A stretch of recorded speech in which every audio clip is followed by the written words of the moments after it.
सो बच्चों, आज हम नेक्स्ट जो आपका टॉपिक है कैपेसिटेंस का वो है कि electrostatic energy stored in a capacitor. So energy stored in a capacitor.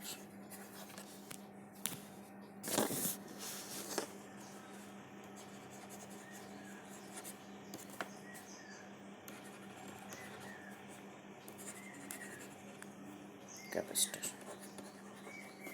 ये करेंगे आज हम। ठीक है।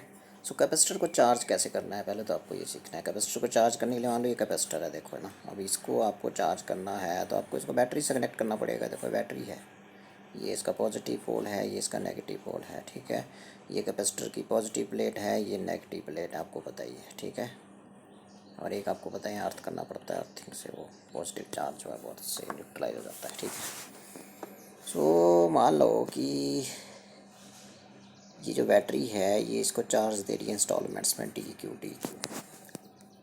ओके। सो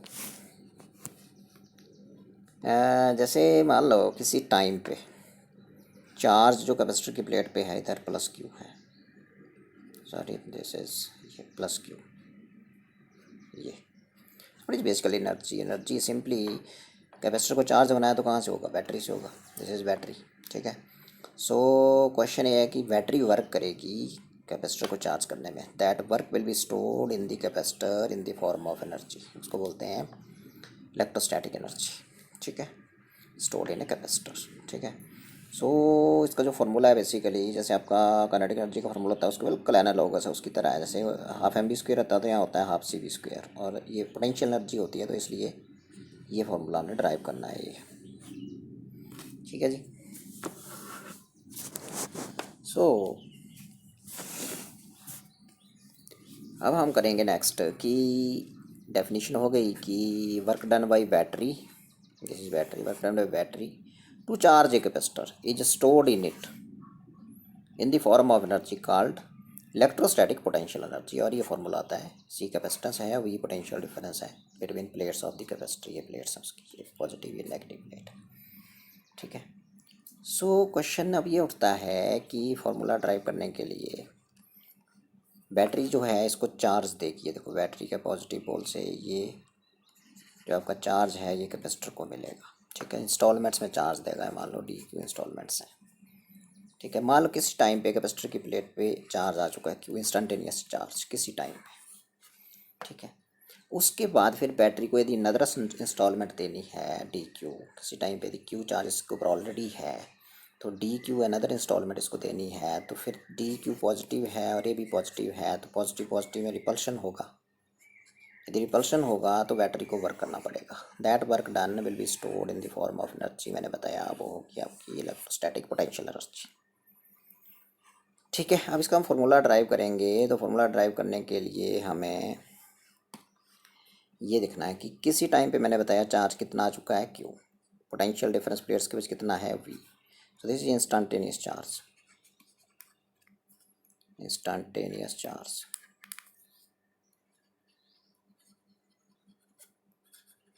ठीक है, कैपेसिटर की प्लेट्स के ऊपर। ठीक है जी, और ये पोटेंशियल डिफरेंस है बिटवीन प्लेट्स। ठीक है जी। उस टाइम कैपेसिटेंस मान लो इसका सी हो गया है, कैपेसिटेंस ऑफ कैपेसिटर।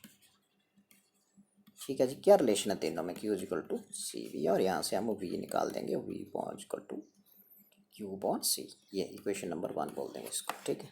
सो मैंने बताया कि ये नदर इंस्टेंटेनियस चार्ज ये आ चुका है प्लेट के ऊपर। ठीक है। सो यदि प्लेट कंडक्टर है यहाँ, ठीक है, सो यदि मेरे को और इंस्टॉलमेंट देनी है डी क्यू तो बैटरी को वर्क करना पड़ेगा, बिकॉज इन दोनों में रिपल्शन होगा तो बैटरी को वर्क करना पड़ेगा स्मॉल वर्क। आपको पता है कि जो पोटेंशियल डिफरेंस होता है वो ये होता है डब्ल्यू अपॉन क्यू नॉट। तो यदि मैं यहाँ से डब्ल्यू निकालूंगा तो ये हो जाएगा वी क्यू नॉट। तो यदि ये स्मॉल वर्क है तो कितना वर्क करना पड़ेगा बैटरी को, small work done by battery to give charge D Q, additional charge D Q to capacitor is V into small charge कितना है डी क्यू। यहाँ आ गया तो इसी की तरह।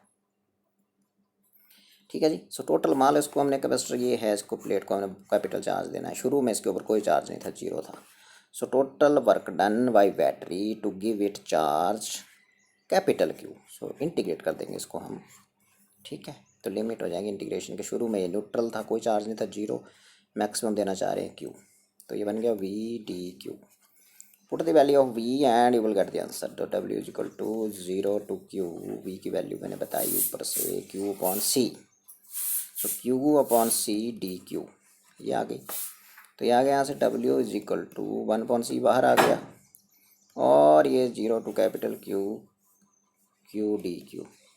ठीक है, तो ये बन गया 1 अपॉन सी, लिमिट चले जाएंगे लास्ट में, 0 टू क्यू, और क्यू डी क्यू आपको बताई है क्यू स्क्वायर अपॉन 2, ये 2 आ जाएगा बाहर को, और इसी डब्ल्यू को फिर बोल देंगे हम electrostatic potential energy, U is equal to half, ये 2 2 बाहर को आएगा तो यहाँ 2 सी हो जाएगा, और फिर अंदर ये पहले क्यू भरेंगे, इसकी जगह फिर 0 भरेंगे, तो बन जाएगा क्यू स्क्वायर माइनस 0 स्क्वायर। तो ये आ गई आपकी इलेक्ट्रोस्टैटिक पोटेंशियल एनर्जी। ठीक है, ये क्यू स्क्वायर अपॉन 2 सी, ठीक है, Q square upon 2 C, so U is equal to Q square upon 2 C. तो ये फॉर्मूला होता है। ठीक है, आपको पता है कि आपके पास 3 चीज़ें हैं यहाँ, Q is equal to C B, तो क्यू और सी में फॉर्मूला आ चुका है, क्यू और सी में आ चुका है, तो 3 कम्बिनेशन बनेंगे, एक क्यू सी का बनेगा, एक सी बी का बनेगा, और एक क्यू बी का बनेगा। तो क्यू सी के रूप में आ चुकी है, देखो ये सामने है, याद रखेंगे इसको। और मेरे को यदि सी बी के रूप में निकालनी है, तो यहाँ से आप क्यू की वैल्यू भर दो, बिकॉज क्यू क्या होता है, सी बी भरो यहाँ, तो बन जाएगा C square V square upon 2 C, C will get cancel. तो ये बता रहा था मैं कि ये बिल्कुल आपकी काइनेटिक एनर्जी होती है जैसे एक बॉडी की, उसकी तरह है ये, हाफ एम बी स्क्वायर वैसे हाफ सी बी स्क्वायर। तो सी और बी में भी आ चुका है, इसमें भी आ चुका है, इसमें ये है, और दूसरे वाले में ये है, बचा क्यू बी में। तो यहाँ से आप सी को एलिमिनेट कर दो, सी नहीं चाहिए ना अब, तो सी क्या कर रहा है यहाँ, तो सी यहाँ से निकाल के भर दो, सी क्या होता है, क्यू पॉन बी, तो क्यू पॉन बी भर दो यहाँ सी की जगह, तो आपके पास आ जाएगा U is equal to half C, C की जगह क्या भरेंगे, Q upon B into B square, so एक बी कैंसिल हो जाएगा, तो एक और formula half Q B. So 3 फार्मूले मैंने आपको एनर्जी के बता दिए, तो याद रखेंगे। ठीक है, उसके बाद मैं यहीं पे थोड़ा सा आपको बता दूं कि एक कंसेप्ट है, उसको बोलते हैं कॉमन पोटेंशियल, उसके बारे में थोड़ा देखेंगे। कॉमन पोटेंशियल, उसके बारे में देखेंगे जरा क्या होता है, सिंबल भी दे देते हैं। सपोज करिए आपके पास एक कैपेसिटर है या कंडक्टर है, इसके ऊपर कैपेसिटर या कंडक्टर, यहाँ कुछ भी बोल सकते हैं आप। सपोज करिए ये कैपेसिटेंस इसका C1 है, पोटेंशियल डिफरेंस कैपेसिटर ये मान लो, कैपेसिटेंस C1 है, पोटेंशियल डिफरेंस प्लेट्स के बीच V1 है। एक और कैपेसिटर है, उसका कैपेसिटेंस C2 है, प्लेट्स के बीच पोटेंशियल डिफरेंस V2 है। इनको मैंने एक कंडक्टिंग वायर से कनेक्ट कर दिया। ठीक है, अब ये मान लेते हैं कि V1 is greater then V2। Okay, जैसे मैं इनको कनेक्टिंग वायर से कनेक्ट करूँगा तो क्या होने वाला है, सो बेसिकली होने ये वाला है कि चार्ज फ्लो करेगा एक से दूसरे की तरफ। हाँ, charge will flow from high potential to low potential, there will be flow of charge from high potential, इसका हाई पोटेंशियल इसका कम है, ये तो फ्लो ऑफ चार्ज होगा इधर से इधर को। ठीक है, सो मुझे ये बताओ कि जब ये मैंने नहीं वायर जोड़ी थी तो शेयरिंग ऑफ चार्ज होगा, मतलब जोड़ने के बाद शेयरिंग ऑफ चार्ज। ठीक है, after connecting these two capacitors. Okay, so यदि मैं आपसे पूछूं दे विल शेयर चार्ज, कब तक शेयर करेंगे, जब तक कि charge will flow from high potential to low potential, till दोनों का पोटेंशियल सेम हो जाए, तब तक चार्ज फ्लो करता रहेगा। दोनों का पोटेंशियल कॉमन हो गया, उस पोटेंशियल को बोलते हैं कॉमन पोटेंशियल। ठीक है, चार्ज फ्लो करेगा हाई पोटेंशियल से लो की तरफ, हाई से लो की तरफ चार्ज फ्लो करेगा। क्वेश्चन है कब तक करेगा, जब तक कि दोनों का पोटेंशियल सेम ना हो जाए, that same potential is called common potential. Okay, so यदि मैं बात करूं कि मान लो जब ये कनेक्ट नहीं थे तो अलग अलग चार्ज कितना था इनके ऊपर before sharing, before sharing.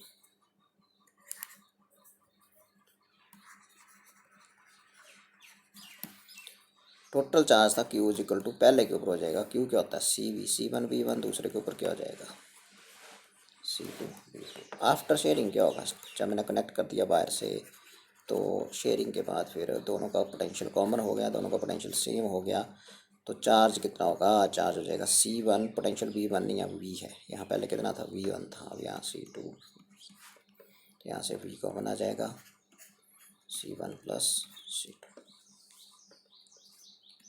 so this is 1, this is 2, ठीक है। So from 1 and 2 what you will get this, मान लो there is no loss of charge, तो दोनों को बराबर कर देते हैं, there is no loss of charge, then this Q2 था, इसको Q1 बोल देते हैं, तो Q2 will become equal to Q1।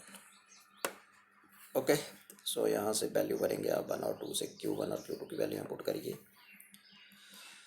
So you will get this now, ये C1 plus C2 into V is equal to C1 V1 plus C2, तो यहाँ से आप V निकाल सकते हैं, C1 V1 plus C2 V2 और C1 प्लस C2, तो this is the expression for common potential,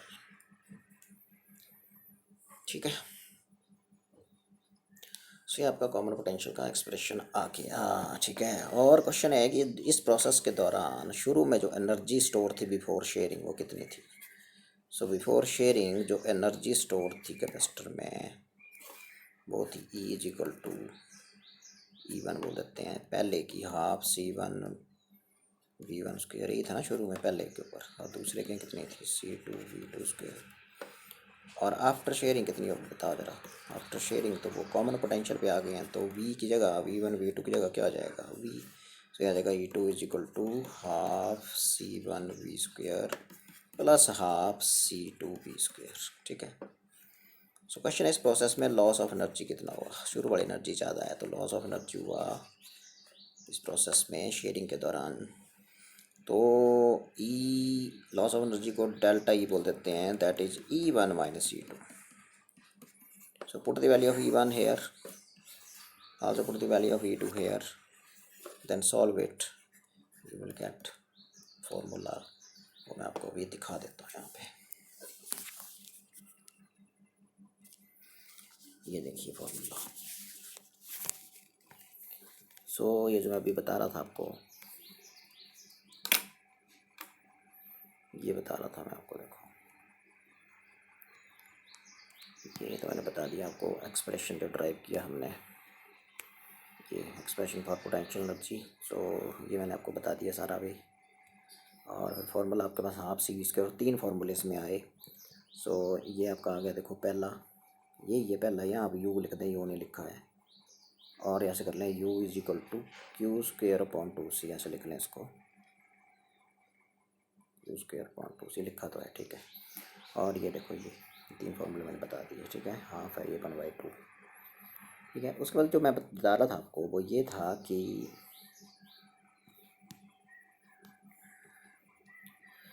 ये था, देखो ये जो मैंने अभी कॉमन पोटेंशियल की बात करी, वो कॉमन पोटेंशियल लास्ट में है इसमें जी, ठीक है। ये मैं बता रहा था कि कॉमन पोटेंशियल जो है आपका बेसिकली वो 2 कैपेसिटर लिए मैंने, कैपेसिटेंस C1 C2 थे, पोटेंशियल V1 V2 थे, suppose they are connected by a conducting wire, मैंने उनको जोड़ दिया तो कॉमन पोटेंशियल पे आ गए वो, ठीक है। शेयरिंग ऑफ क्या हुआ, चार्ज फ्लो करा, शेयरिंग ऑफ चार्ज हुआ, कब तक फ्लो करा, जब तक कि दोनों का पोटेंशियल सेम ना हो गया, V हो गया। सो कितना चार्ज था शुरू में वो लिख दिया दूसरे, यदि कोई चार्ज का लॉस नहीं है तो Q2 इक्वल टू Q1 करके V का फॉर्मूला आ गया, ठीक है। अब मैं ये निकालना चाह रहा हूँ कि टोटल एनर्जी कितनी थी इसकी शेयरिंग से पहले ये थी, आफ्टर शेयरिंग ये थी, बिकॉज कॉमन पोटेंशियल था आफ्टर शेयरिंग। सो यहाँ पर मैंने ये देखिए, ये जो मैं बोल रहा हूँ यहाँ पे ध्यान सुनेंगे आप थोड़ा सा, ये E2 की वैल्यू यहाँ से आपने V कॉमन आ गया, अब V की वैल्यू यहाँ से पुट कर देनी है आपने, तो पुट करने के बाद ये आ जाएगा आपका, ठीक है। सो यहाँ से फिर E2 की वैल्यू ये आ गई ये, और E1 की वैल्यू आपकी ये है, तो लॉस कितना हुआ E1 माइनस E2, तो इसको सॉल्व करेंगे आपके पास तो फॉर्मूला आपका ये आ जाएगा, याद रखना ही, by using equation 2 and 3 you will get this, ये C1 C2 upon 2 C1 plus C2 into V1 minus V2 का होल स्क्वायर है यहाँ, ठीक है। सो ये रखेंगे याद, ठीक है। सो लॉस ऑफ एनर्जी जो होता है बेसिकली वो ये होता है, ये बता रहा था मैं आपको।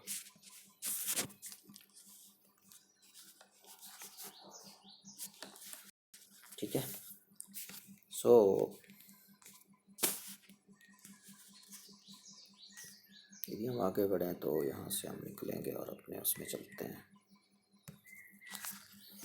ये तो क्या आपका फॉर्मूला आया वो मैं आपको यहाँ पर लिख देता हूँ। तो व्हाट इज़ दैट नाउ। सो यदि आपने याद किया होगा वहाँ से, तो E1 - E2 करने के बाद ये आया फार्मूला C1 C2 बटे 2 इंटू C1 + C2, और यहाँ आएगा V1 - V2 का whole square. This much energy will be lost during this process of sharing of charges. Okay, so ये था कॉमन पोटेंशियल का कॉन्सेप्ट।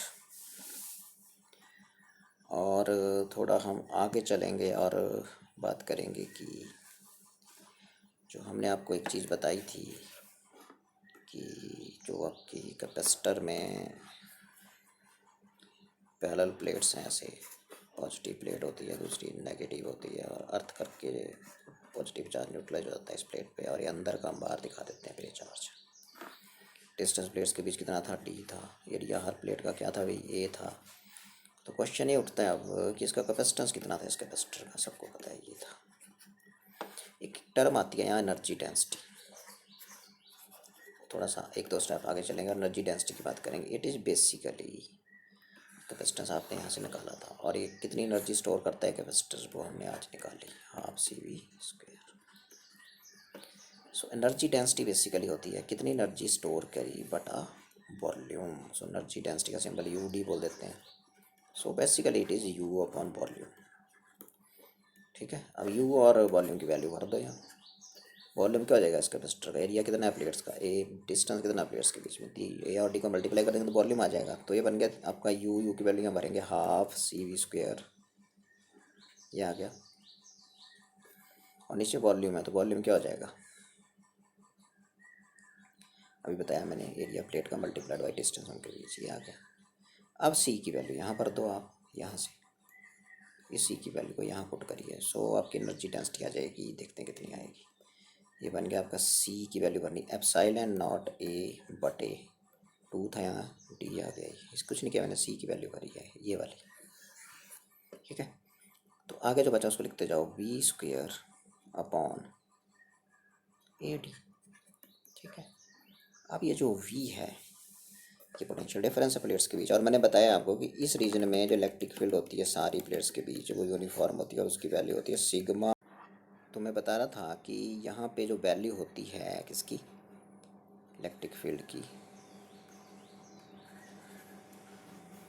वो इस रीजन में यूनिफॉर्म होती है, और सिग्मा सरफेस चार्ज डेंसिटी है हर प्लेट की, इसकी पॉजिटिव है इसकी नेगेटिव है, तो σ/ε0 होती है, ये तो आपको पता है। ठीक है, पर यदि दूसरा फॉर्मूला इसका बताया था मैंने कि =dV/dx, तो पोटेंशियल डिफरेंस प्लेट्स के बीच यदि V है, डिस्टेंस प्लेट्स के बीच कितना है, D है, तो पोटेंशियल डिफरेंस अपॉन कितना डिस्टेंस है, ये इलेक्ट्रिक फील्ड की होती है। ठीक है जी,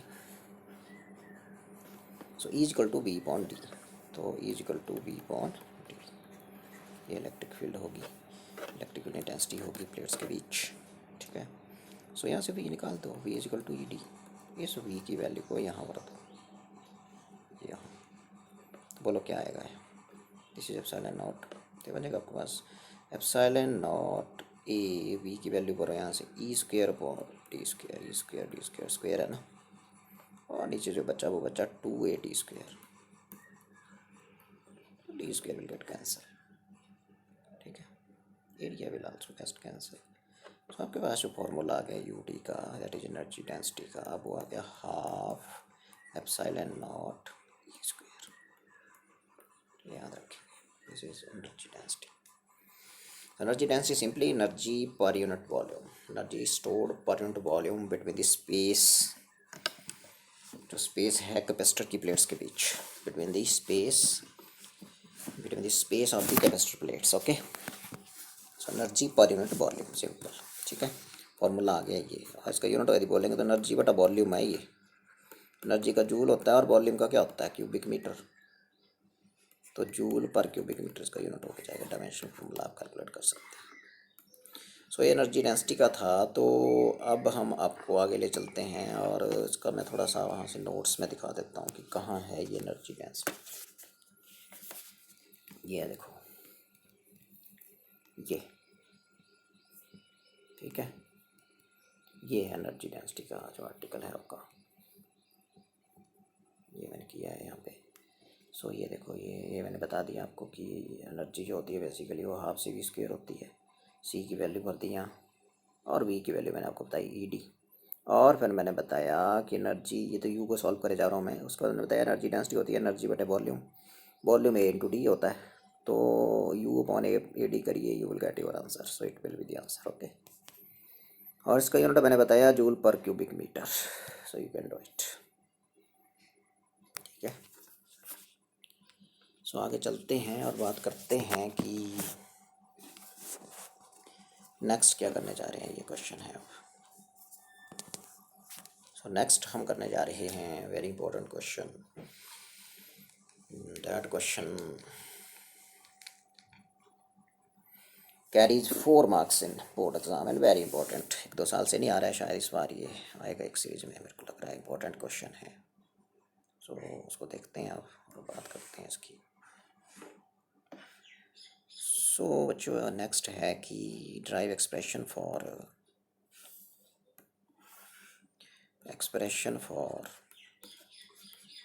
capacitance of a parallel plate capacitor with dielectric slab। Vacuum नहीं है प्लेट्स के बीच, क्या है, डाइलेक्ट्रिक स्लैब है बिटवीन इट्स प्लेट्स।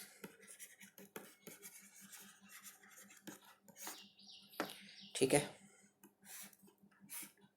सो ये जो आप देख रहे हैं ना, जितना सोना इतना अच्छा अच्छा लिखा जा रहा है, देखो आपके फ़ोन के ऊपर ही लिखा जा रहा है, बढ़िया ना। ये बेसिकली ऐसे नहीं संभव हुआ है, इसके लिए मैंने बड़ी रिसर्च की भाई। इसके लिए मेरे को ऑनलाइन टैबलेट मंगाना पड़ा एक 5,000 का। हाँ, उसको बोलते हैं ग्राफिक टैबलेट। सो ये ग्राफिक टैबलेट से हो रहा है काम भाई, समझ रहे हैं आप बच्चों। ये आपके लिए मैंने बोला चलो आपको सुविधा हो जाए। उसमें मज़ा नहीं आ रहा था ना जो वो पहले कर रहे थे, लेकिन अब चीज़ें बड़ी परफेक्ट हो गई हैं। अब आपको जो भी लेक्चर शेयर किया जाएगा उसमें ऐसे लगेगा आपको कि हम क्लास में बैठे हैं। ठीक है, सो ये देखो कितना अच्छा लग रहा है अब, है ना। तो सुनते जाएंगे और ध्यान से समझेंगे। तो हम एक्सप्रेशन ड्राइव करने चले हुए हैं कैपेसिटेंस पैरेलल प्लेट कैपेसिटर का, जिसकी प्लेट्स के बीच वैक्यूम नहीं है। क्या डाल दिया मैंने वहाँ पे, डाइलेक्ट्रिक स्लैब। इसको करने से पहले आपको 2 तरह की चीज़ों का पता होना बहुत ज़रूरी है। What is meant by this type of molecule. Non polar molecule क्या होता है, फिर पोलर मॉलिक्यूल करेंगे। ऐसा मॉलिक्यूल जिसका जो पॉजिटिव चार्ज का सेंटर ऑफ ग्रेविटी है, सेंटर ऑफ ग्रेविटी CG, जैसे सेंटर ऑफ मास होता है। तो मान लो पॉजिटिव चार्ज मॉलिक्यूल का सारा इस पॉइंट पे इकट्ठा हो गया है ये, ठीक है। और नेगेटिव जो चार्ज है मान लो वो भी यहीं पे इकट्ठा हो गया है, यहीं पे। नेगेटिव भी यहीं है, ये देखो ये। तो इसका मतलब पॉजिटिव चार्ज और नेगेटिव चार्ज का जो सेंटर ऑफ ग्रेविटी है वो आपस में क्या कर रहे हैं, कॉन्साइड कर रहे हैं, एक दूसरे के ऊपर पड़े हुए हैं। इसका मतलब पॉजिटिव और नेगेटिव चार्ज में कोई सेपरेशन नहीं है, इनके बीच कुछ डिस्टेंस नहीं आ रहा है, नहीं आ रहा है। तो डाइपोल मोमेंट क्या होता है, Q×2L। तो ऐसे मॉलिक्यूल 2L यहाँ है ही नहीं, 2L तो यहाँ है ही नहीं, बिकॉज ये पॉजिटिव नेगेटिव के ऊपर पड़ा हुआ है। देखो ये देखो, ये दोनों के CG कॉन्साइड हो रहे हैं। तो इसका मतलब 2L है ही नहीं, तो डाइपोल मोमेंट क्या हो जाएगा, 0। तो ऐसे मॉलिक्यूल का डाइपोल मोमेंट 0 होता है, समझे। So it is a molecule in which center of gravity of positive charge coincides with the center of gravity of what, negative charge. There is no finite separation between positive and negative charge. Therefore dipole moment of such a molecule is 0. इसके example वहाँ लिखे हैं, आपने note कर लेना। Nitrogen हो गया, oxygen हो गया, CH4 हो गया, मीथेन, है ना, ये नॉन पोलर होते हैं। ठीक है, और उसके बाद पोलर क्या होगा, पोलर इसकी शेप ऐसी होगी भी स्फेरिकल, नॉन पोलर की। तो ये आ जाएगा पॉजिटिव और ये नेगेटिव इसी के ऊपर बैठा हुआ है। ठीक है, समझे आप, ये तो कौन साइड हो जाएंगे। ठीक है, ये जैसे दिखा देंगे ना, नेगेटिव चार्ज इधर डिस्ट्रीब्यूटेड ऐसे चारों, उनका सेंटर ऑफ मास या सेंटर ऑफ ग्रेविटी यहाँ होगा नेगेटिव का, पॉजिटिव यहीं होगा, तो इनके बीच कोई डिस्टेंस नहीं होगा। तो डाइपोल मोमेंट ऐसे मॉलिक्यूल का 0 होता है। और शेप कैसी होती है इसकी, स्फेरिकल। अब करेंगे पोलर मॉलिक्यूल। पोलर मॉलिक्यूल की शेप ऐसी होगी, अंडे की तरह होगी, ऐसे इलिप्टिकल होगी, इस इलिप्टिकल। पॉजिटिव चार्ज का सेंटर यदि यहाँ है सी जी, सेंटर ग्रेविटी पॉजिटिव चार्ज यहाँ है, तो नेगेटिव का थोड़ा दूर होगा ये, तो इनके बीच अब डिस्टेंस रहेगा कुछ, नेगेटिव चार्ज से डिस्ट्रीब्यूटेड है मॉलिक्यूल में, ये इधर इधर इधर ऐसे, नेगेटिव चार्ज का सी जी यहाँ जैसे आ जाएगा, ठीक है।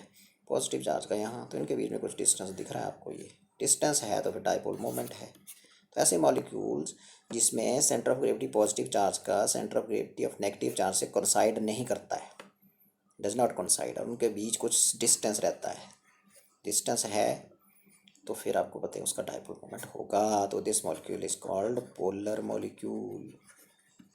ये देखो पोलर मॉलिक्यूल के एग्जांपल हो गए, जैसे वाटर मॉलिक्यूल है, कार्बन डाइऑक्साइड है, हाइड्रोजन क्लोराइड है, HCl, ये सारे एग्जांपल जो हैं आपके ये पोलर मॉलिक्यूल्स के हैं। ठीक है जी। तो पोलर मॉलिक्यूल की शेप कैसी होती है भाई? एलिप्टिकल। और नॉन पोलर की कैसी होती है? स्फेरिकल। सो हम बात करें आगे, तो आगे हम बढ़ रहे हैं अभी। सो हम बात करेंगे अभी नेक्स्ट, जो हम बात कर रहे थे कि पोलराइजेशन एक प्रोसेस होता है, जिसमें अभी हम बताएंगे आपको कि एक नॉन पोलर मॉलिक्यूल को जब इलेक्ट्रिक फील्ड के अंदर रख देंगे, इलेक्ट्रिक फील्ड लगाई मैंने ऐसे, ये लगा दी, देखो ये, इसमें बेसिकली क्या होना है, जो आपका मॉलिक्यूल है वो स्ट्रेच हो जाएगा, नॉन पोलर मॉलिक्यूल का ऐसे हो जाएगा। था कैसे पहले? वो स्फेरिकल था, फील्ड के अंदर रखेंगे तो ऐसे बन जाएगा, क्योंकि नेगेटिव चार्ज इस पॉजिटिव की तरफ खींचेगा इधर से, और पॉजिटिव ये सेपरेट हो जाएगा। पहले पॉजिटिव नेगेटिव एक जगह ही थे, देखो ये नेगेटिव इसके ऊपर ही था, पॉजिटिव नेगेटिव कोइंसाइड कर रहे थे उनके सी जी, तो अब नेगेटिव या उठ के इधर क्यों चला गया, ये आ गया देखो इधर को, क्योंकि इलेक्ट्रिक फील्ड के जो पॉजिटिव चार्ज था यहाँ पे, उसने उसको अपनी तरफ अट्रैक्ट किया, और ये पॉजिटिव जो था ये इधर नेगेटिव ने अट्रैक्ट किया, तो स्ट्रेच हो गया। इलेक्ट्रिक लाइन पॉजिटिव से नेगेटिव तरफ चलती है ना, ये इलेक्ट्रिक फील्ड है भाई, इलेक्ट्रिक फील्ड में ले गया इसको, मतलब जब इस गोले को इलेक्ट्रिक फील्ड में ले जाते हैं तो इसका क्या बन जाता है? अंडा बन जाता है, सिंपल। सफियर का क्या बन गया भाई? लिप्स बन गया। तो इसका मतलब क्या हो गया कि ये कैसा था? Non polar. तो नॉन पोलर मॉलिक्यूल जब एक्सटर्नल इलेक्ट्रिक फील्ड में जाता है, यूनिफॉर्म एक्सटर्नल इलेक्ट्रिक फील्ड में, तो कैसा बन जाता है? पोलर, मतलब स्ट्रेच हो जाता है, देखो स्ट्रेच हो गया ये, दिस प्रोसेस कॉल्ड पोलराइजेशन। तो stretching of non polar molecule due to displacement of charges under the effect of external electric field is called polarization। समझे? ये होती है पोलराइजेशन आपकी। तो अब हम चलेंगे उस चीज़ पे जो हम बात कर रहे थे कि ये 4 नंबर वाला जो क्वेश्चन मैं बता रहा था भाई, कि भाई अब 2 कैपेसिटर की प्लेट्स हैं, ठीक है, इस कैपेसिटर का आपने कैपेसिटेंस निकालना है, ये है आपका कैपेसिटर, इसके बीच अब हम यहाँ पे कोई डाइलेक्ट्रिक स्लैब रख देंगे, ये रख दिया, खाली नहीं अब अंदर, ये पॉजिटिव प्लेट है कैपेसिटर की, ये क्या है? नेगेटिव। तो जब मैं यहाँ डाइलेक्ट्रिक स्लैब रखूँगा, तो डाइलेक्ट्रिक स्लैब में आप इतना याद रखेंगे कि डाइलेक्ट्रिक स्लैब में जो मॉलिक्यूल्स होते हैं वो नॉन पोलर होते हैं। नॉन पोलर मॉलिक्यूल जब इलेक्ट्रिक फील्ड के अंदर जाएंगे तो सारे के सारे कैसे बन जाएंगे? पोलर बन जाएंगे, ये होने वाला है, ठीक है। तो अब क्वेश्चन है, इस जब इस स्लैब नहीं रखा था यहाँ, this is dielectric slab, insulator होता है डाइलेक्ट्रिक भी है, इंसुलेटर। तो डाइलेक्ट्रिक स्लैब जब मैंने यहाँ नहीं रखा था, तब तो आपको पता है इसका एरिया हर प्लेट का ए था, इस प्लेट का एरिया ए था, डिस्टेंस कितना था प्लेट्स के बीच? डी। तो कैपेसिटेंस था epsilon naught A upon what D. ये तो कर चुके हैं, वेरी इंपॉर्टेंट क्वेश्चन है, ये कर चुके हैं। अब आपने बोला कि मान लिया वैक्यूम था, कुछ नहीं था, फ्री स्पेस था, वैक्यूम था, अब क्या है यहाँ? Electric slab. तो अब कैपेसिटेंस निकालना है, और वो कैपेसिटेंस यू विल फाइंड, यदि ये वैक्यूम में था, जब यहाँ वैक्यूम था तो सी नॉट है यदि, तो अब जो सी आएगा वो बड़ा होगा सी नॉट से, मतलब डाइलेक्ट्रिक स्लैब इंट्रोड्यूस करने से कैपेसिटर का कैपेसिटेंस इंक्रीज हो जाता है। कितना हो जाता है ये निकालेंगे, और बढ़ जाता है ये तो बता दिया मैंने, देखते हैं कैसे। Question carry 4 marks, very important, ठीक है जी। सो अभी देख लेते हैं, ये है देखो आपका क्वेश्चन। सो यहाँ से मैं आपके लिए ये बना देता हूँ, ये देखो, ये कैपेसिटर की प्लेट्स हैं, ठीक है जी। इसके बीच में एक स्लैब रख देता हूँ। सो ये देखो मैंने स्लैब रख दी, कितनी सुंदर स्लैब है, देखो ना, ये रख दी मैंने डाइलेक्ट्रिक स्लैब। ठीक है जी। सो अब आपको पता है, मैंने बताया कि ये जो कैपेसिटर की प्लेट है ये पॉजिटिव प्लेट होती है और इधर वाली कौन सी होती है, नेगेटिव होती है। और नेगेटिव चार्ज वैसे अंदर होता है इधर इधर इस प्लेट के ऊपर। ठीक है। सो फिर पॉजिटिव होता है बाहर, वो अर्थिंग करते हैं तो अर्थ से इलेक्ट्रॉन उसको न्यूट्रलाइज कर देते हैं, आपने पढ़ा है। ठीक है। अब जो स्लैब मैंने रखी, जब स्लैब नहीं रखी थी तो इस रीजन में जो इलेक्ट्रिक फील्ड थी वो यूनिफॉर्म थी, सिग्मा अपॉन एप्सिलॉन नॉट। इस रीजन में हर जगह ऐसे, जब स्लैब नहीं थी ई नॉट फील्ड थी, है ना।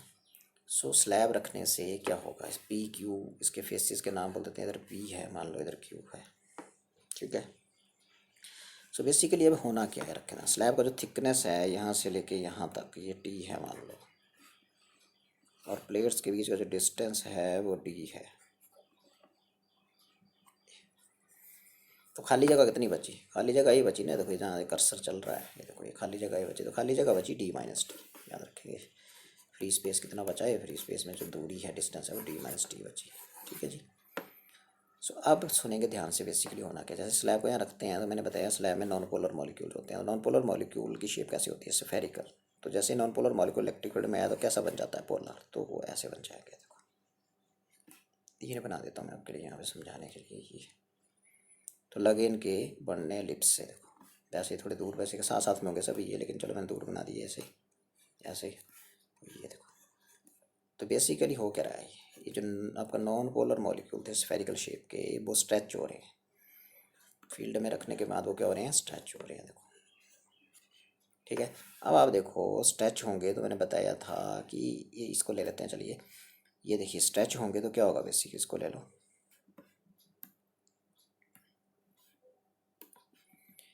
तो इधर नेगेटिव चार्ज इस पॉजिटिव की वजह से इधर आ जाएगा इसका, और ये पॉजिटिव चार्ज इस नेगेटिव को खींचेगा तो इधर आ जाएगा, नेगेटिव इस मॉलिक्यूल का भी इस तरफ खींचेगा तो इधर आएगा, और इस मॉलिक्यूल का जो पॉजिटिव चार्ज होगा वो इस तरफ खींचेगा।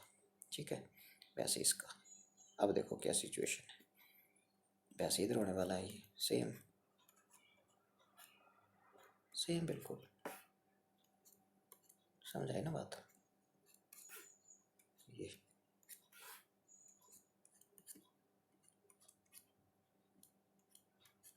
अब सिचुएशन देखो बड़े ध्यान से क्या होने वाला है।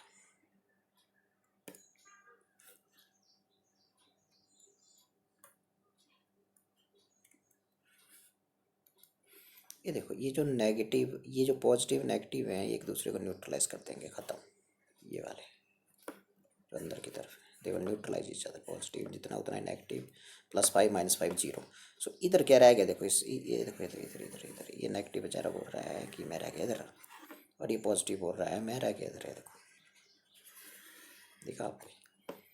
सो बेसिकली सिचुएशन ये हुई कि अब इधर वाले फेस पे कौन सा चार्ज रह गया, पी पे नेगेटिव, यहाँ दिखा दो इसको, और इधर क्या रह गया, पॉजिटिव। तो ये होना है, तो ये चार्जेज आ गए स्लैब के अपोजिट फेसिस पे, इक्वल एंड अपोजिट चार्जेज आ गए। इस पे पी पे नेगेटिव चार्ज आ गया और इस पे पॉजिटिव आ गए, इन चार्जेस को बोलते हैं इंड्यूस चार्जेस। ये अपनी इलेक्ट्रिक फील्ड प्रोड्यूस करते हैं, this is called induced electric field. तो इंड्यूस्ड इलेक्ट्रिक फील्ड की डायरेक्शन क्या होती है, इलेक्ट्रिक डायरेक्शन होती है पॉजिटिव से नेगेटिव। अप्लाइड ये है इधर से इधर को, ये ई नॉट है, तो इन्होंने फील्ड प्रोड्यूस कर दी ई पी, पोलराइजेशन की वजह से हुआ, ये तभी लिखा पी पैरों में। सो यदि ये डायलेक्ट्रिक स्लैब है तो मान लो समझने के लिए 10 आती है तो इसमें ये 4 यहाँ आती है ई पी, तो 10 आपकी लगी राइट साइड को, 4 लगी लेफ्ट साइड को, तो स्लैब के ऊपर नेट कितनी लगी, स्लैब के ऊपर जो रिड्यूस्ड वैल्यू हो गई इलेक्ट्रिक फील्ड की वो हो गई 10 -4 ई नॉट माइनस ई पी, इतनी फील्ड अब स्लैब पे एक्ट हो रही है। ठीक है। और स्लैब की थिकनेस कितनी है, टी, तो टी थिकनेस पे कितनी फील्ड लग रही है, ई जो इलेक्ट्रिक फील्ड है वो कितनी थिकनेस लग रही है, वो स्लैब पे लग रही है, स्लैब का थिकनेस कितना है, टी। खाली जगह जो बची वो मैंने बताई थी, इधर इधर बची हुई है ना, सारी खाली है ये, तो ये वो डिस्टेंस कितनी है, D minus T, D minus T distance में वही है, वो हर जगह फिक्स होती है, वो कितनी है, ई नॉट। तो ई नॉट डिस्टेंस पे ई नॉट इलेक्ट्रिक फील्ड लगी कितनी डिस्टेंस पे, डी माइनस टी पे, और ये लगी ई टी पे।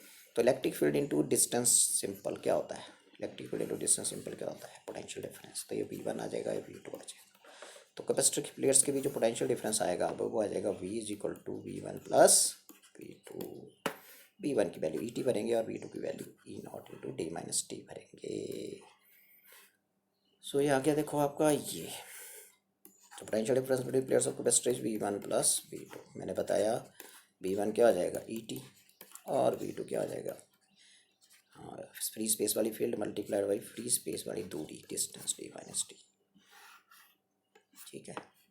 सो अब यहाँ से मैंने कुछ नहीं करना है, यहाँ मैंने लिखना V इज इक्वल टू ये जो E है बेसिकली ये होता है शुरू वाली फील्ड कितनी थी E0 अपॉन के डाइलेक्ट्रिक कांस्टेंट है उस स्लैब का। आया कैसे मैं यहाँ बता देता हूँ आपको, ये ऐसे आया बिकॉज ये जो आपका E0 अपॉन E होता है ये होता है के डाइलेक्ट्रिक कांस्टेंट है के। सो इनको एक्सचेंज करो आपस में तो ये बन गया E0 अपॉन के इज इक्वल टू E। तो E की जगह क्या लिख सकते हैं E0 अपॉन के। ठीक है। तो ये इलेक्ट्रिक कांस्टेंट की भी डेफिनेशन है एक।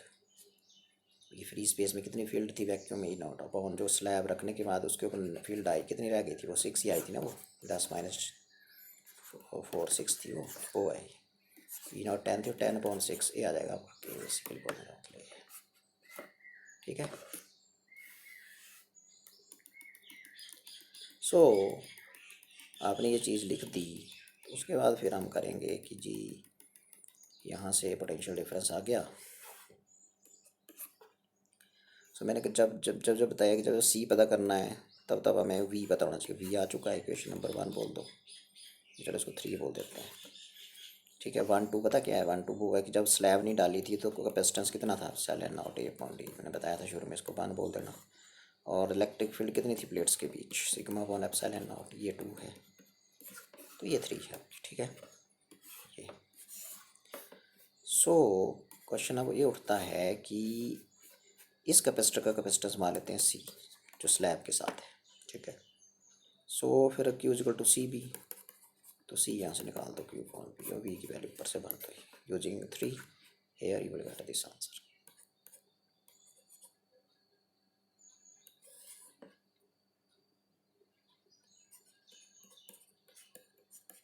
Not from K T plus E naught यहाँ कॉमन आ जाएगा तो आपके पास ये बच जाएगा।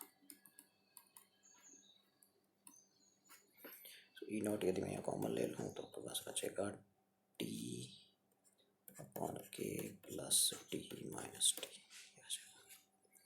अब इसी नॉट की वैल्यू को यहाँ से भर दो यूजिंग 3 नॉट की वैल्यू यहाँ पुट करिए। So Q upon sigma upon epsilon naught, sigma epsilon naught ऊपर चला गया।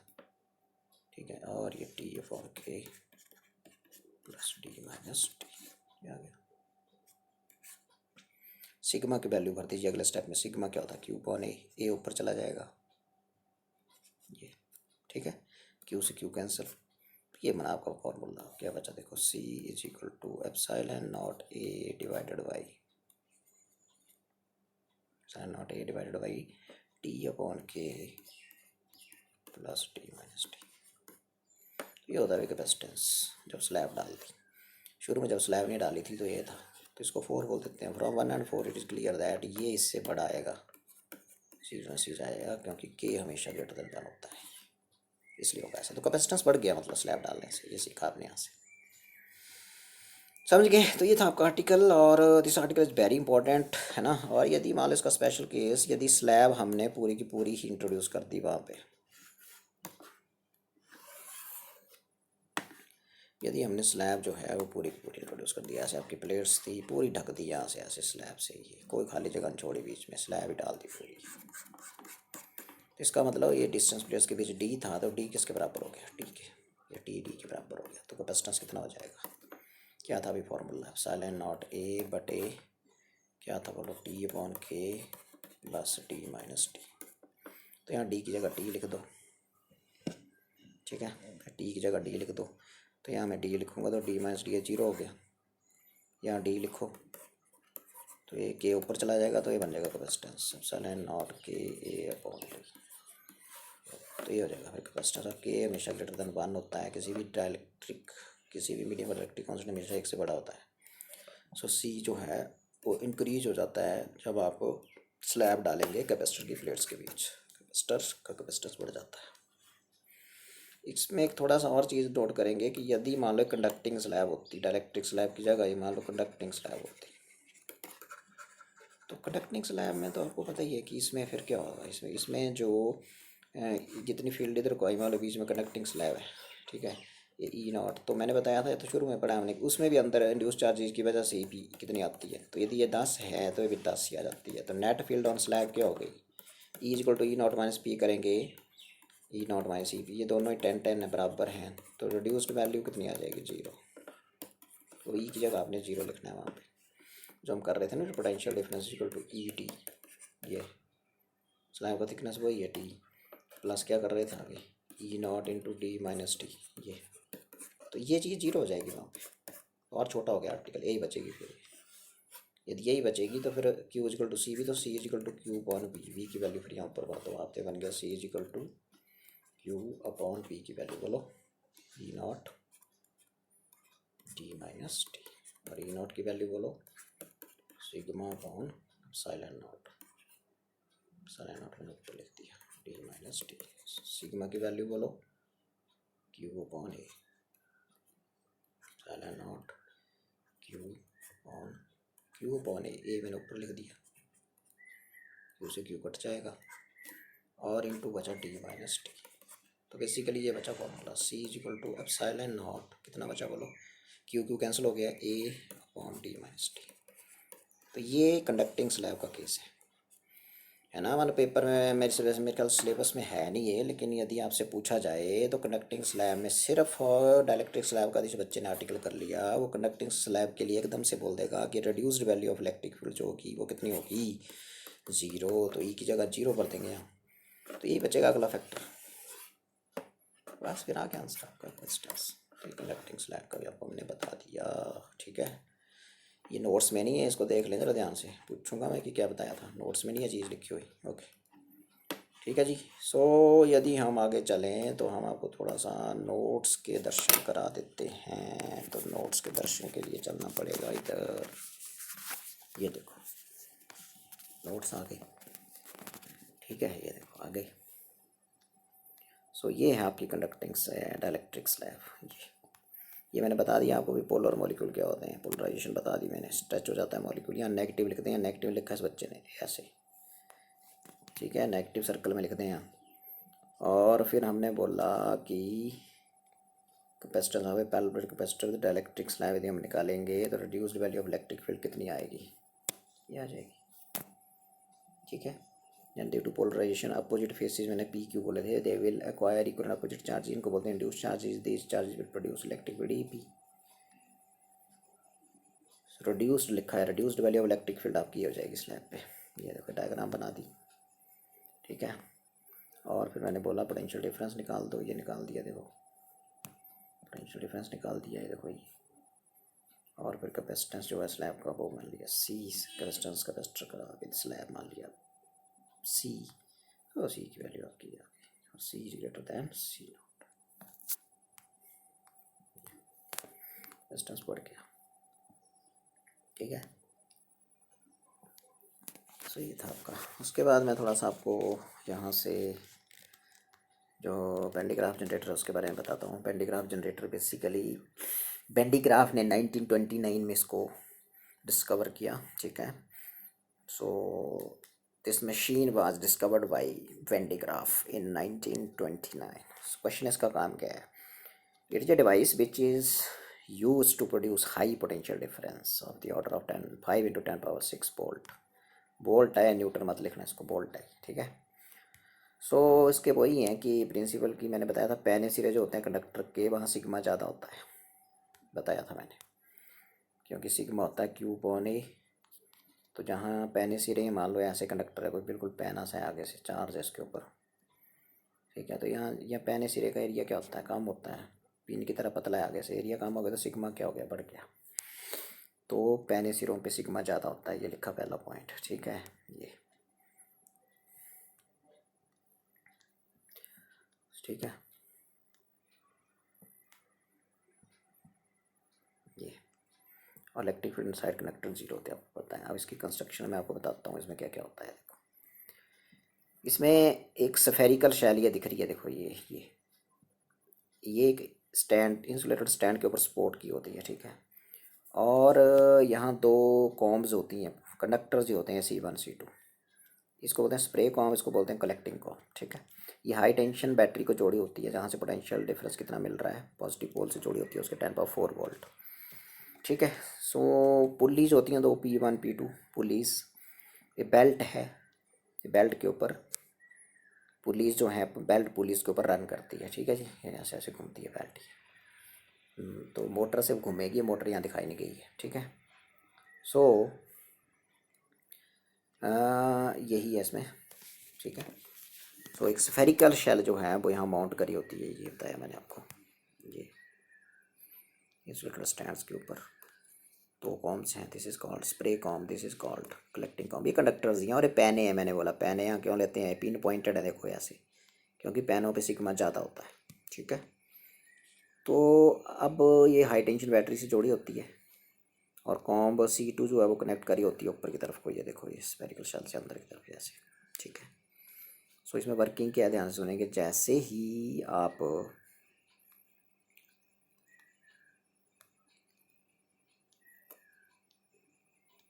जैसे मैंने बताया कि जो कॉम्ब C1 है ये आपकी यहाँ जोड़ी हुई है बैटरी को, ये देखो, तो ये बैटरी से पॉजिटिव चार्ज एक्वायर कर लेगी। अब ये जस्ट टच कर रही है बेल्ट को, तो C1 पे जो चार्ज है वो बेल्ट पे भी चला जाएगा और बेल्ट ऊपर की तरफ रोटेट कर रही है, ये देखो घूम रही है ऊपर को ही। तो ये चार्ज अब यहाँ C2 के पास पहुँच जाएगा।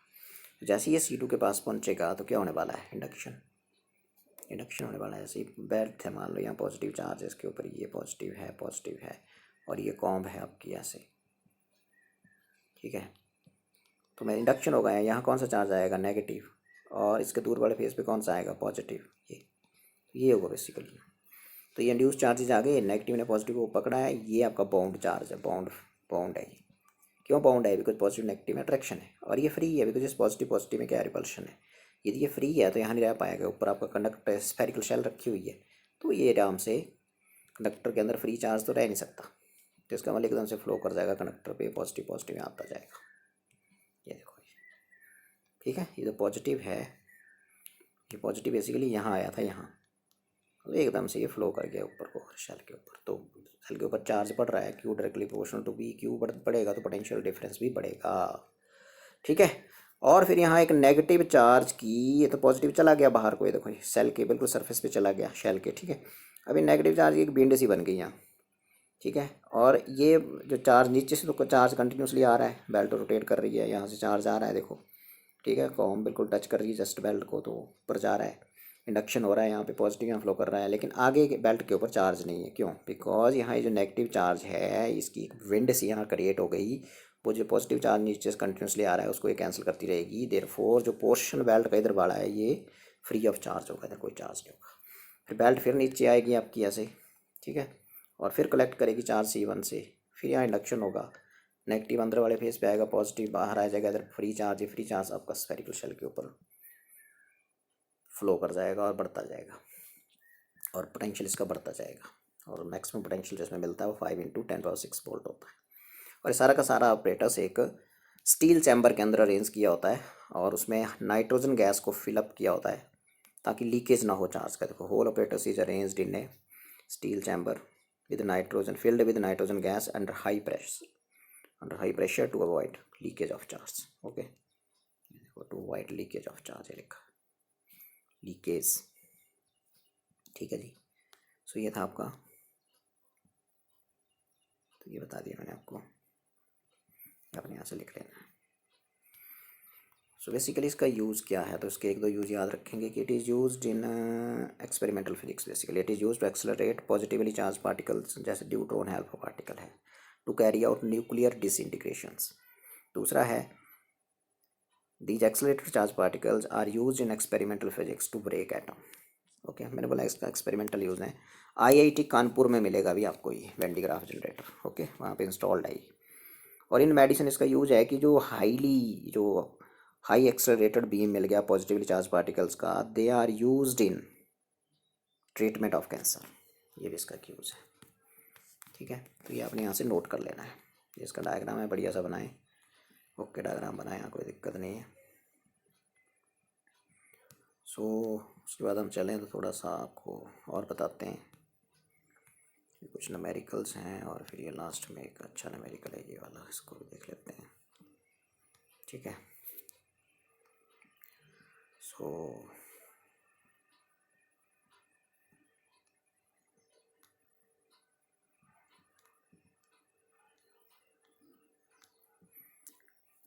आगे चलते हैं और बात करते हैं। यहाँ पीछे कुछ एक और न्यूमेरिकल रह गया है, यहाँ पे ये वाला, ये न्यूमेरिकल रह गया आपको, ये इसको बारे में बात करेंगे अभी। ये रह गया, और थोड़ा सा मैं ये ऐसा न्यूमेरिकल भी आपको करवाता हूँ, और लास्ट में फिर ये करेंगे ये वाला, ये। ठीक है, और फिर ये फिनिश हो जाएगा लेक्चर। सो बढ़ते हैं अपने बोर्ड की तरफ। ये वाला बोर्ड आ गया आपके सामने, और फिर शुरू करते हैं काम। सो शुरू में हम ये बताएंगे आपको कि जब कैपेसिटर्स सीरीज में जुड़ते हैं ना, और दो होते हैं, तो मैंने बताया था ये होता है इफेक्टिव कैपेसिटेंस, बिल्कुल नहीं भूलना है। ठीक है, और पैरेलल में होते हैं तो सीधा ऐड हो जाता है, 2 3 4 जितने मर्जी हो आगे। ठीक है जी, तो ये तो आप बिल्कुल मत भूलें। ठीक है, न्यूमेरिकल्स आपने थोड़े से कैपेसिटेंस के ऊपर करने हैं। किसी ने आपको बोला कि जैसे मान लो ये कैपेसिटर ऐसे है, ध्यान सुनना भी, ये इसके अंदर एक और ऐसा रख दिया, ऐसा कुछ अरेंजमेंट और रख दिया अंदर। ये चलो इसको ले लो, पी क्यू ले लो, पी क्यू। ठीक है, कुछ नहीं है, 4 प्लेटें कैपेसिटर की, 1 2 3 और ये 4। ठीक है, ये चौथी है। इनके बीच का डिस्टेंस डी है, ये भी डी है, ये भी डी है। एरिया हर प्लेट का ए है। ठीक है, तो आप ये बताओ मुझे कि इस सिस्टम का नेट कैपेसिटेंस कितना होगा, ये क्वेश्चन। तो एक कैपेसिटर का कैपेसिटेंस क्या होता है, epsilon naught A upon D. तो ये देखना, ध्यान से सुनना। अब आपको मैंने पैरेलल में बताया था, ऐसे जोड़ते हैं पैरेलल में, ध्यान लगाएं। यहाँ पॉजिटिव प्लेटों को एक एंड पे जोड़ा होता है एक्स पे, और नेगेटिव प्लेटों को दूसरे एंड पे जोड़ा होता है पाई पे। ऐसे जोड़ते हैं ना पैरेलल में, पॉजिटिव पॉजिटिव प्लेटें इधर जोड़ देनी, और ये जो नेगेटिव नेगेटिव है, ये वाली ये पॉजिटिव थी, इधर जोड़ देनी यहाँ से। ठीक है, सो ऐसा कम्बिनेशन कहीं दिखे तो ये 3 कैपेसिटर फिर पैरेलल में हो गए, C1 C2 C3 इनका कैपेसिटेंस है, तो पैरेलल में हो गए ये। तो CP हो जाएगा C1 plus C2 plus C3। ठीक है जी, ये कहीं देखना ही है, ऐसा तो नहीं बन रहा है यहाँ, बिल्कुल ऐसा बन रहा है। देखो ये इसकी, मान लो ये एक कैपेसिटर बन गया। ठीक है, इसकी प्लेट है, पॉजिटिव नेगेटिव होगी, तो एक प्लेट इसकी पी एंड को जा रही है, और दूसरी कहाँ जा रही है, चेक करो, क्यू को। एक जा रही है इधर को और दूसरी इधर को, तो ये इसकी तरह बन गया, इसकी तरह ये वाला। ठीक है, और दूसरा देखो, ये प्लेट कॉमन है इसके और इसके बीच, इसका एक एंड जा रहा है क्यू को, और इसका एक एंड कहाँ जा रहा है, इसका एक एंड जा रहा है क्यू को, और दूसरा एंड कहाँ जा रहा है, देखो दूसरा भी क्यू को जा रहा है। तो एक के दोनों एंड, मतलब ये भी है और ये भी इधर को जा रहा है, इसका मतलब ये इसकी तरह नहीं बनेगा, ये नहीं बनेगा इसकी तरह, ये कैपेसिटर नहीं हो सकता पैरेलल में। लास्ट वाले को देखो, प्लेट कॉमन है, ये क्यू को जा रहा है, और दूसरी प्लेट कहाँ जा रही है, चेक इट, पी। एक इधर जा रही है, दूसरी इधर जा रही है, इसका मतलब ये कैपेसिटर बन जाएगा। तो एक ये बन गया आपका कैपेसिटर, और एक ये बन गया, और ये बने ऐसे। तो इसमें 2 कैपेसिटर पैरेलल में बन गए। तो this arrangement is equal to 2 capacitors in parallel. तो एक कैपेसिटर का कैपेसिटेंस पैरेलल में क्या आंसर होगा, फिर पहला प्लस 2, और ये दोनों सेम है। मैंने बोला एरिया प्लेट का, हर प्लेट का एरिया, ये इनका कैपेसिटेंस दोनों का एक जैसा ही है। तो C प्लस C हो गया, C1 प्लस C2 में C प्लस C, तो इनका 2C। अब C की वैल्यू यहाँ पुट कर दो, ये तो ये बन गया CP इज इक्वल टू, ये होगा इसका कैपेसिटेंस इस सिस्टम का। देखो जो 2 कैपेसिटर बनेंगे पैरेलल में, और एक कैपेसिटेंस इसका ही आ जाएगा। एक का यदि epsilon naught A upon D होता है, तो 2 का पैरेलल में सीधे ऐड हो जाते हैं, फिर आ जाएगा। ठीक है,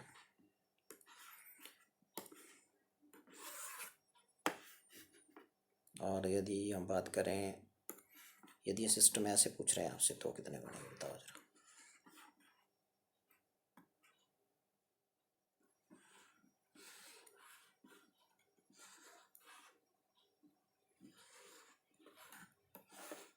ऐसे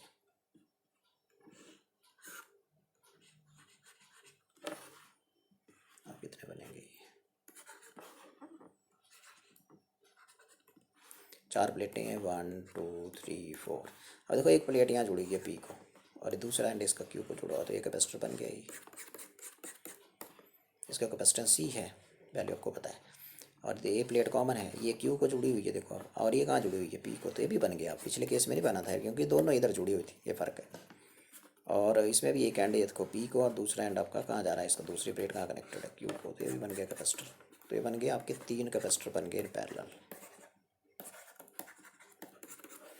तो सी पी हो जाएगा सी प्लस सी प्लस सी, 3C।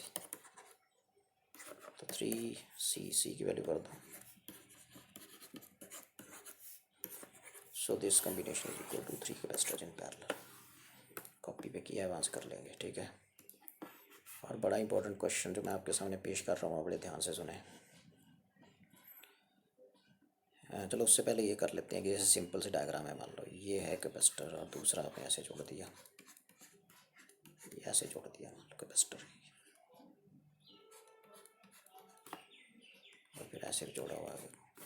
ये पॉइंट आपका एक्स है, ये वाई है मान लो। तो एक्स और वाई के बीच इफेक्टिव कैपेसिटेंस कितना है, यदि इसकी वैल्यू है कुछ मान लो 2 फैरेड, ठीक है। इसकी वैल्यू है 3 फैरेड, इसके 6 फैरेड है सपोज, 6 फैरेड, ठीक है। अब इसको 4 ले लो, 4 फैरेड और 8 फैरेड। इफेक्टिव कैपेसिटेंस क्या होगा एक्स और वाई के बीच, ये क्वेश्चन। सीरीज पैरेलल कॉम्बिनेशन आपने पढ़ा है, थोड़ा ध्यान से देखेंगे। इधर से चलना आपने इसको सॉल्व करते हुए, इधर से ऊपर से। तो ये एक कैपेसिटर है, तो इसकी एंड टू एंड जुड़ा हुआ देखो इसके साथ ही। ये जो बैंड है, जो ऐसे बैंड पड़ा हुआ है, इसको सीधा करो जरा, ऐसे है ना बैंड, इसको आप ऐसे कर सकते हैं, सीधा हो गया बैंड, सीधा हो गया बैंड, जो है इसको मारो पहले यहाँ से। तो ये 2 कैपेसिटर कैसे हो गए, सीरीज़ में हो गए, तो इसमें ये और ये सीरीज़ में हो गए, ठीक है। तो सीरीज़ में जब वो होता है तो आपके पास क्या आंसर होता है, सीरीज़ में होता है 2 का हो जाएगा C S is equal to C1 C2 3 × 6 upon दोनों का सम, ये बताया था मैंने सीरीज में। सो 18/9 2 आ गया, 2 फैरेड। इसका मतलब इन दोनों की जगह एक ही रह गया और वो है 2। तो फिगर रिड्यूसेस टू, फिगर छोटा हो गया। देखो इधर वाला को मैंने बिल्कुल नहीं छुआ है अभी, इसको मैंने छुआ है अभी, सिर्फ इधर देखो ये 2 हो गया है, बाकी वैसे ही। लास्ट में फिगर में एक ही बचेगा, बस करते जाना आगे तक। ये 8 है, ये कितना है 4 है, ये अभी निकाला, ये कितना आया 2, और ये कितना है,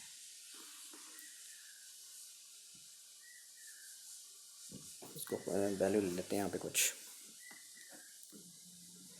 सो पैरेलल में है ये, मान लो आपका 4 है ये वाला, ठीक है, ठीक है। तो कितना आ गया देखो अब। सो अब ये दोनों कैसे आ गए पैरेलल में, बिकॉज इसकी एक एंड यहाँ जुड़ा इस पॉइंट को, दूसरा एंड दूसरे को जुड़ा है, तो ऐसे होता है पैरेलल कॉम्बिनेशन में। देखो तो पैरेलल में दोनों ऐड हो जाएंगे, तो 4 और 2 ऐड करके ये सी एस लिखना इसको ना, सी एस है, C S is equal to 2 है, मुझे निकाला। अभी दोनों पैरेलल में हो गए, 2 and 4 आर इन पैरेलल, देखो सी पी हो जाएगा 2 + 4 6 फैरेड। अब इन दोनों का एक रह गया, तो बोलो क्या बन गया, फिगर फर्दर रिड्यूस हो गया, ये 4, अब ये देखो इधर एक ही रह गया ये, और वो कौन है सी पी, इधर इसको मैंने छुआ नहीं, ये 4 ही है, इधर बड़ा 8 ही है, ये बाई आ गया, ये एक्स आ गया, ठीक है। और ये सी पी कितना निकाला था अभी 6 फैरेड। अब देखो ये फैरेड ये फैरेड लिख लो ऊपर भी। अभी जो फैरेड हैं, अब ये तीनों जो हैं ये कैसे हैं बताओ मेरे को ज़रा, ये जो तीनों हैं ये और ये सीरीज़ में, तो क्या आंसर होगा, 1/CS हमने पहले बोल दिया ना, ये अब CS डैश बोलते हैं, CS dash is equal to पहला इंटू प्लस 1/ पहला 4 प्लस 1/C2 दूसरा, ये C2 में CP 6 प्लस 1/8। तो 4 6 और 8 का एलसीएम लीजिए और सॉल्व करिए, 1/CP आ जाएगा कुछ यहाँ से, और फिर उसका उल्टा करिए तो CP आ जाएगा, और फिर जितना भी आएगा यहाँ लिखिए और फैरेड का आंसर आ जाएगा, वेरी सिंपल। तो ऐसे इसको आप कर सकते हैं, ठीक है। और फिर लास्ट में मैं बता रहा था वेरी इंपॉर्टेंट कि मान लो, ध्यान से सुनेंगे इस क्वेश्चन को, this is very important, important तो नहीं है लेकिन कंपटीशन लेवल का क्वेश्चन है, कभी कभी आ सकता है पेपर में। मान लो ये आपके कैपेसिटर्स हैं ऐसे, ये कैपेसिटर है एक, ठीक है, ये इसकी पहली प्लेट है, ये दूसरी है नीचे दिख रही है। ठीक है, और वो ये area of each plate is A and distance between plates is D. ठीक है, चलो जैसे पॉजिटिव होती है कि नेगेटिव होती है मैं ले देता हूँ यहाँ पे। ठीक है जी। सो अब आप ध्यान से सुनेंगे कि इसके अंदर मैंने एक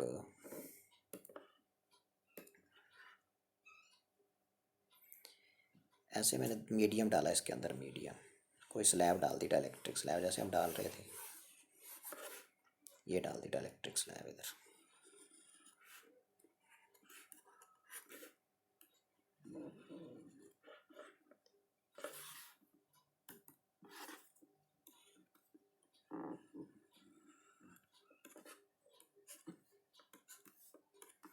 ये इसका डायरेक्टिव कांस्टेंट K1 है,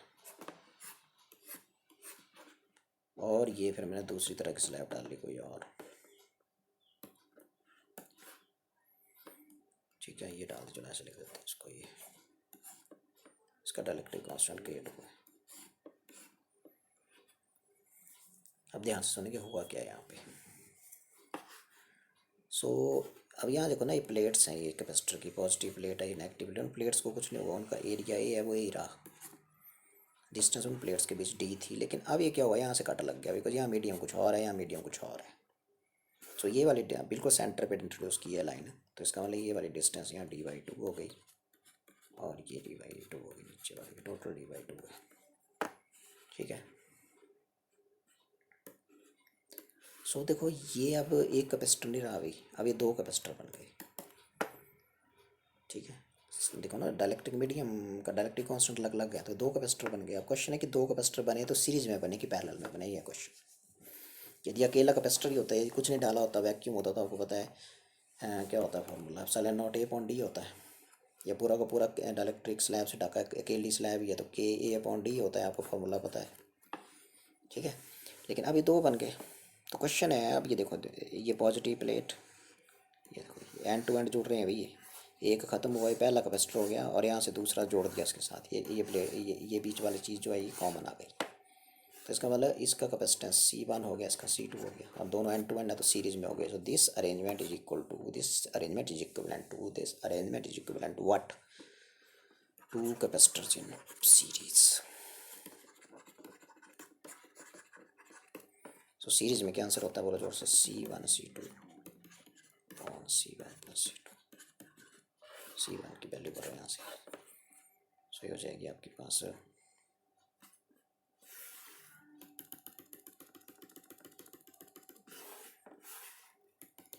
सो these are two capacitors in series, तो CS हो जाएगा C1 C2 बटे C1 प्लस C2। बोलोगे C1 की वैल्यू, ध्यान से सुनेंगे। पहले कैपेसिटर के लिए अब आपने कुछ नहीं है, देखो डिस्टेंस की जगह D/2 बोलना है यहाँ। ठीक है, और एरिया इसका सेम रहा है, प्लेट्स वैसे पड़ी हुई हैं, देखो प्लेट्स जैसे ये थी वैसे ये सेम एरिया, तो एरिया नहीं इसमें चेंज होगा, एरिया सेम रहेगा, लेकिन डिस्टेंस चेंज होगी D/2। तो ऐसे यदि आप इंट्रोड्यूस करेंगे ना अलग अलग डायलेक्ट्रिक स्लैब जिनका अलग अलग डायलेक्ट्रिक कांस्टेंट है, तो ये टू कैपेसिटर सीरीज में बनेंगे, तो सीरीज वाला आंसर आपको पता है ये। अब यहाँ लिखा हो जरा वैल्यू कितनी कितनी होगी। C1 यहाँ से एप्सिलॉन नॉट, K की जगह K1 है, एरिया मैंने बोला सेम रहेगा, लेकिन D की जगह क्या हो जाएगा, D/2 ये होगा, into epsilon not K2 area same upon D/2, upon इन्हीं का सम।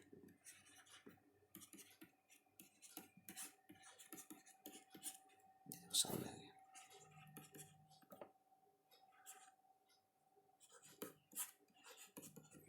So if you solve it, you will get this. This will be your answer. K1 K2 बटे K1 प्लस K2, ये तो यहाँ 2 आ जाएगा, silent not A upon D आएगा।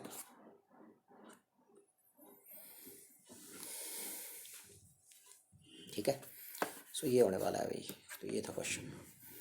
ठीक है, अभी जैसे अभी जो पेपर हुआ है ना CBSE का, अभी मार्च में जो पेपर हुआ था +2 का, उसमें आया हुआ था क्वेश्चन एक सीरीज़ में। ठीक है, दूसरी सीरीज़ में आया हुआ था, तो लग गया पता है दो कैपेसिटर सीरीज़ में बनेंगे, और फिर सीरीज़ में क्या होता है, दो कैपेसिटर्स का नेट कैपेसिटेंस ये होता है, वैल्यू पुट कर दो बस आ गया आंसर। दूसरे केस में ऐसे है कि स्लैब आप ऐसे डाल सकते हैं, आप देखना ध्यान से, ये ऐसे ही है कैपेसिटर शुरू में बेचारा, अब आपने ऐसे डाली स्लैब, ऐसे इधर वाला मटेरियल अलग कर दिया, इधर वाला अलग कर दिया, अब देखो एरिया कम हो जाएगा, अब ये देखो प्लेट आधी रह गई इधर, तो एरिया उसमें चेंज हो जाएगा, A/2 हो जाएगा, डिस्टेंस को कोई फ़र्क नहीं पड़ेगा। तो दूसरा तरीका है, पहले में क्या चेंज हुआ, डिस्टेंस चेंज हो गई थी, एरिया क्या रहा था, सेम रहा था, ये क्या रहा था, सेम, अब उल्ट होने वाला है, एरिया जो है वो आधा हो जाएगा और डिस्टेंस कोई फर्क नहीं पड़ेगा, बॉक्स अरेंजमेंट ऐसे होता है, ये देखिए। सो ये आपका कैपेसिटर है, इसकी प्लेट्स के प्लेट्स हैं, और इसकी प्लेट्स के बीच जो हमने इंट्रोड्यूस किया वो आपने ऐसे इंट्रोड्यूस कर दिया, ये मीडियम, ये वो पहले वाला मीडियम, डायरेक्टली कॉन्सेस का कितना के, ठीक है, और डिस्टेंस प्लेट्स के बीच कितनी है D, और दूसरा मीडियम ये है, ये ऐसे कर दिया, यहाँ से शुरू हुआ ये,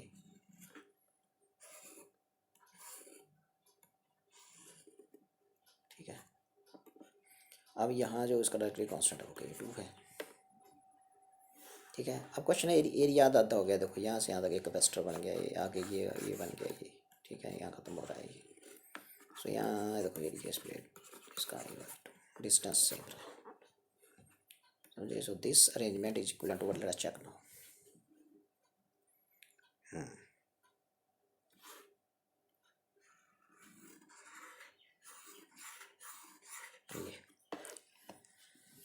सो ये कितने कैपेसिटर बनेंगे और कैसे बनेंगे ये सोचो जरा आप।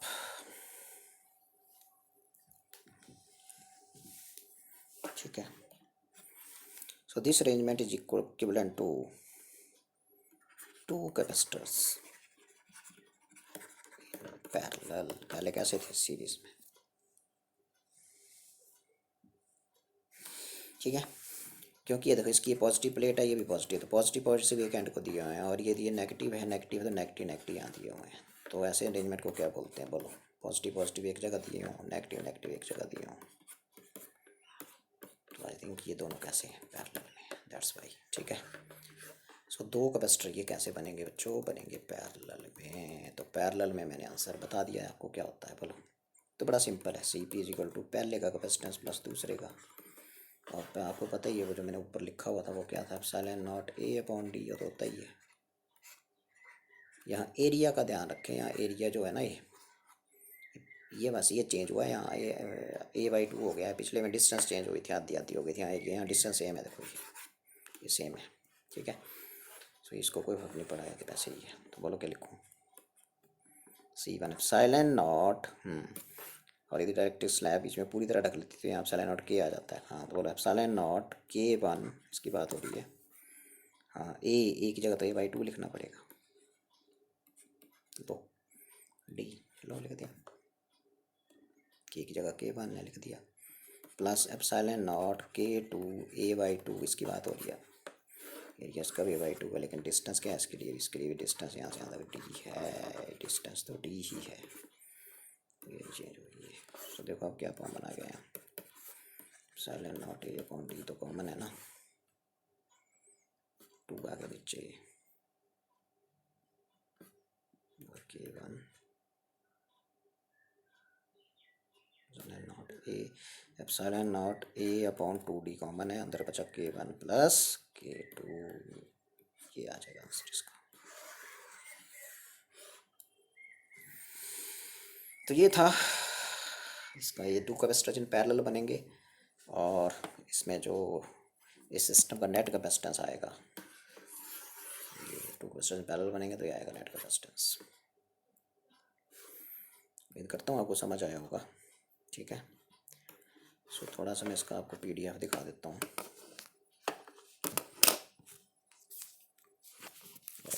फिर हम क्लोज करेंगे।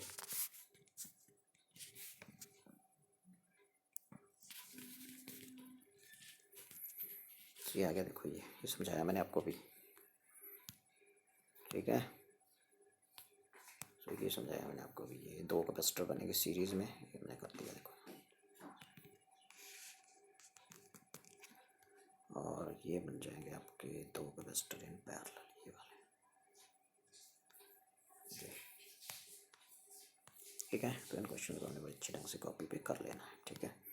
और फिर मैंने आपको थोड़ा सा ये भी बताया यहाँ कि ऐसा क्वेश्चन आएगा तो आपने कर लेना है। जैसे ये क्वेश्चन है तो इसमें देखना ध्यान से क्या हो रहा है, इसमें कुछ नहीं है, इसमें सिंपल है। देखो ये इस बैंड को तोड़िए तो ये दोनों सीरीज में बन जाएंगे, इन दोनों का एक बन जाएगा C1 C2 बटे C1 प्लस C2 एक बन गया। ये भी दोनों नीचे वाले कैसे हैं, इसको तोड़िए जरा, या बैंड को, तो ये दोनों भी सीरीज में बन जाएंगे, ठीक है। फिर इन दोनों का एक बन जाएगा, इन दोनों का एक बन जाएगा, और फिर वो ऐसे बन जाएंगे, ऐसे। तो फिर बनाया इसने यहाँ पे ये एक बन गया, पैरेलल में आ गए, फिर ये पैरेलल में आ जाएंगे, फिर इन दोनों का एक बन जाएगा, ये देखो ये बन गया, ये बन गया। अब ये तीनों सीरीज में आ जाएंगे और नेट आंसर आ जाएगा, ठीक है। सीरीज में मैंने आपको बताया एलसीएम लेना है, जैसे ये लिया ना, देखो ये, फिर ये उल्टा भी करना है। जैसे 1/CS डैश आ रहा है ना यहाँ, देखो ये, तो CS डैश करना है तो इसका मतलब 36 ऊपर चला जाएगा और ये नीचे आ जाएगा, उल्टा भी करना है लास्ट में। और ये मैंने आपको बताया, ऐसा क्वेश्चन भी करवाया मैंने आपको, ये देखो ये, ठीक है। तो ये तीन है, देखो ये दो बैंड आपने तोड़ने हैं, इसको भी तोड़ो, यहाँ से इसको भी तोड़ो, तो तीन बन जाएंगे सीरीज में, इन तीनों का एक आ जाएगा, ये तीनों सीरीज में आते हैं, ऐसे होता है। फिर उल्टा करना मैंने बताया, देखो, ठीक है। सो 11/18 है ना, तो 18/11 होगा कि 1/CS का फिर रेसिप्रोकल भी लेना है। तो इन तीनों का एक बन गया, फिर एक बन गया तो वही आ गया। अब ये और ये पैरेलल में आ जाएंगे, तो फिर इनका एक बन जाएगा, ठीक है। जब इनका एक बन गया तो ये लिख दिया। अब ये तीनों सीरीज में आ जाएंगे, ये और ये और ये सीरीज में आ गए, तो फिर 1 करके फिर लगाना पड़ेगा फॉर्मूला, और लास्ट में ये आ गया, फिर उल्टा भी करना पड़ेगा, तो इतना फैरेड आंसर आ जाएगा, समझे। वेरी सिंपल था ये। और फिर मैंने आपको बताया था कि ये जो है यहाँ पे, ये ये बनेंगे 3 कैपेसिटर इन पैरेलल, तो ये कराया था मैंने 3 टाइम्स, ठीक है। और ये क्या बनेगा, 2 कैपेसिटर्स इन पैरेलल, तो 2 कैपेसिटर इन पैरेलल लो एक जैसे हों तो C+C2C आ जाएगा, एक की वैल्यू एप्सिलॉन नॉट A/D होती है, तो you will get your answer, ठीक है जी। सो बच्चों आज के लिए इतना ही, ओके देन।